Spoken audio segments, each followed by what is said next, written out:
अगर ठाकुर जी से मिल गए, ठाकुर जी हमको मिल गए, तो उसका फल क्या है? ये 5 प्रश्न आपने किए।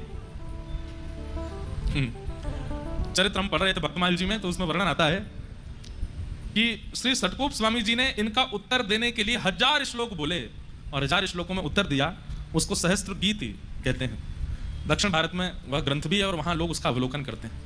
वहां पर विस्तार रूप से उन्होंने जो प्रवचन किया 1000 श्लोकों में, वही सहस्त्र गीत बन गया और उसको सुनकर के श्री मधु कविराज आनंदित हो गए। ठाकुर जी का अनुभव उनको हुआ।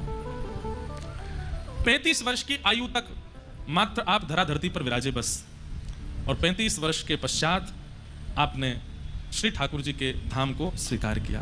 बोलो सटकोप स्वामी जी महाराज की।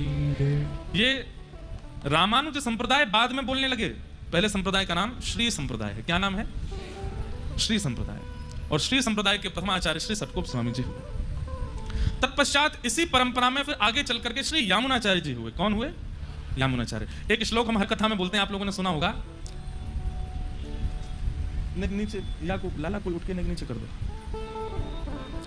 क्या बता रहे थे हम? यामुनाचार्य जी। तो एक श्लोक हम बोलते हैं हर कथा में, और लगभग संप्रदाय के लोग जब भी जिस जिस संप्रदाय के होते हैं वो अपने संप्रदाय के भाव से श्लोक बोलते हैं। लक्ष्मीनाथ समारंभाम नाथयामुन मध्यमाम अस्मदाचार्य पर्यंताम वंदे गुरु परंपराम। सब लोग इधर देखो। हमारे इस परंपरा के गुरु श्लोक का क्या भाव है? लक्ष्मीनाथ समारंभाम।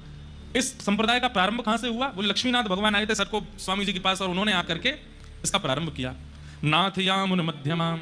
श्री नाथ मुनि स्वामी जी और यामुनाचार्य जी ये हमारी संप्रदाय के मध्य आचार्य हैं, और जिन्होंने हमें दीक्षा प्रदान की उन गुरु तक ये संपूर्ण गुरु परंपरा को मैं प्रणाम करता हूं, मैं वंदन करता हूं और आपको कथा सुनाने जा रहा हूं।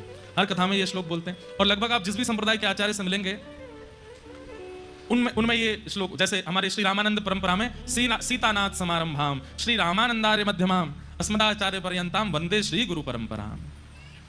ऐसे ही अब सबके तो हमको याद नहीं है, लेकिन लगभग संप्रदायों के आचार्यों से आप ये सुनेंगे ही सुनेंगे। वो प्रथम कहां से प्रारंभ हुआ उनका नाम लेंगे और मध्यस्थ का नाम लेंगे और अपने जो आचार्य चरण हैं उन तक को प्रणाम करके संप्रदाय को वंदन करते हैं। इस श्लोक को बोलने से पूरी परंपरा को वंदन हो जाता है।